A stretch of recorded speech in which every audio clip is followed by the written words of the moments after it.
নমস্কার, আমি সুকান্ত শাস্ত্রী। আমার ইউটিউব চ্যানেল সুকান্ত শাস্ত্রীতে আপনাদের সকলকে জানাই স্বাগতম। আমার আজকের গবেষণার বিষয় ধনতেরাসের দিন যম প্রদীপ নিবেদনের মাধ্যমে রোগ ও ফাঁড়া মুক্তি করুন। হ্যাঁ, ঠিকই ধরেছেন।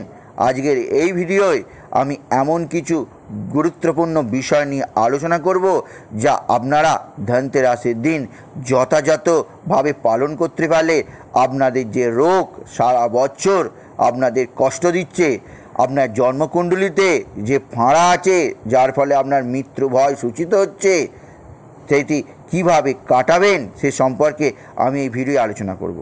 তার আগে বলি, আমার এই ইউটিউব চ্যানেলটিকে অবশ্যই সাবস্ক্রাইব করুন, আমার পাশে থাকা বেল আইকনটি অবশ্যই প্রেস করুন, যাতে এই ধরনের ভিডিওগুলো আমি আপলোড করছি তার নোটিফিকেশান প্রথম আপনাদের কাছে গিয়ে পৌঁছায়। আসুন এবার আমি বিস্তারিত ফলাদেশের মধ্যে প্রবেশ করি। এসে গেল ধনতেরাস। আমরা জানি ধনতেরাস ধনের উৎসব। ধনতেরাস এবছর কবে অনুষ্ঠিত হবে না, এবছর ধনতেরাস অনুষ্ঠিত হবে শুক্রবার 13ই নভেম্বর। কিন্তু আজকে এই ভিডিওয়ে আমি ঘোষণা করছি ধনতেরাস শুধু ধনের উৎসব নয়।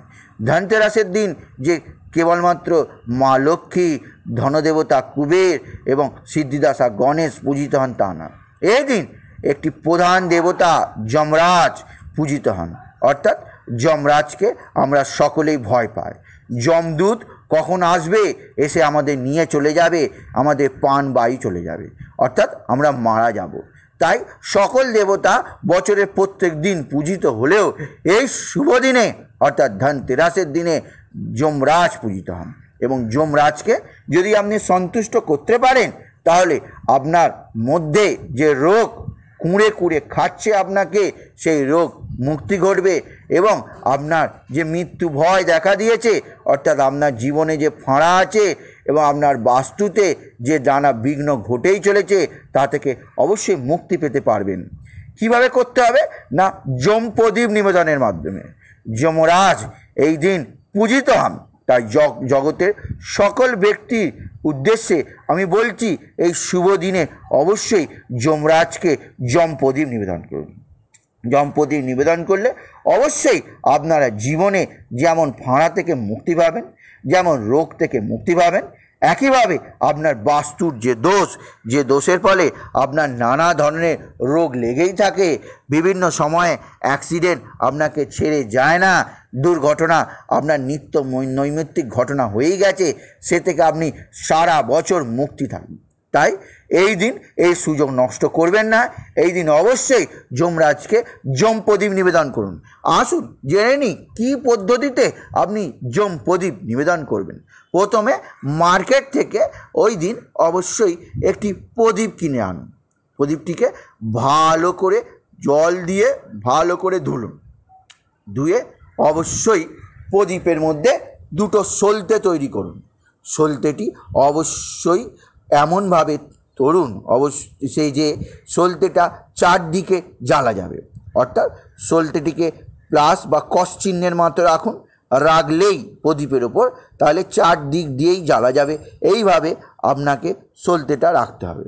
সলতেটি অবশ্যই তুলোর হতে হবে এবং প্রদীপের মধ্যে অবশ্যই আপনি তেল দিন, ঘি নয়, ঘিয়ের প্রদীপ নয়, তিলের তেল ভরে দিন এবং প্রদীপের মধ্যে কিছুটা দিয়ে দিন কালো তিল।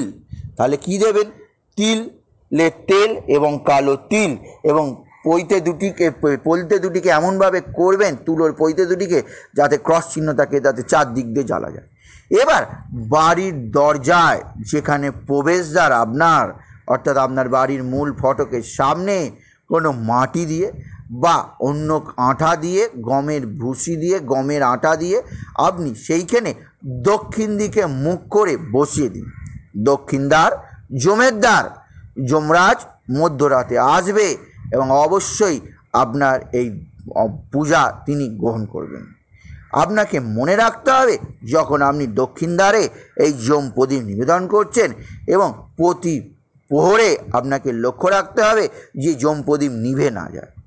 এবং যখন আপনি যম প্রদীপ নিবেদন করছেন তখন অবশ্যই একটি মন্ত্র উচ্চারণ করবেন, নম যমদেবায় নমঃ, এই মন্ত্র অবশ্যই স্মরণ করবেন।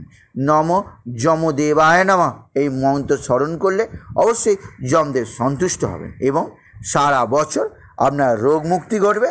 আপনার আয়ু যে কমে আসছে, আপনার যে পদে পদে ভাঁড়া দেখা দিচ্ছে তা সম্পূর্ণ নাশ হবে এবং আপনি সারা বছর অবশ্যই সুস্থ সবল নিরোগ এবং সম্পূর্ণভাবে দীর্ঘ জীবন লাভ করতে পারবেন।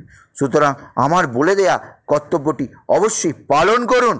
করতে পারলে সারা বছর এই যম প্রদীপ নিবেদনের মাধ্যমে সুস্থ সুখী এবং আনন্দে জীবনযাপন করবেন। তাই বলি, যদি ভিডিও ভালো লাগে অবশ্যই বন্ধুদের শেয়ার করে দেবেন। আপনি কিছু কমেন্ট অবশ্যই করবেন, ছোটো করে একটি লাইক দেবেন। আবার বলি, আমার ইউটিউব চ্যানেলটিকে অবশ্যই সাবস্ক্রাইব করুন, ভালো থাকা বেল আইকনটা অবশ্যই প্রেস করুন, যাতে এই ধরনের ভিডিও আমি আপলোড করছি তার নোটিফিকেশন প্রথম আপনার কাছে গিয়ে পৌঁছায়। এটুকু জানি, ভিডিও শেষ করলাম।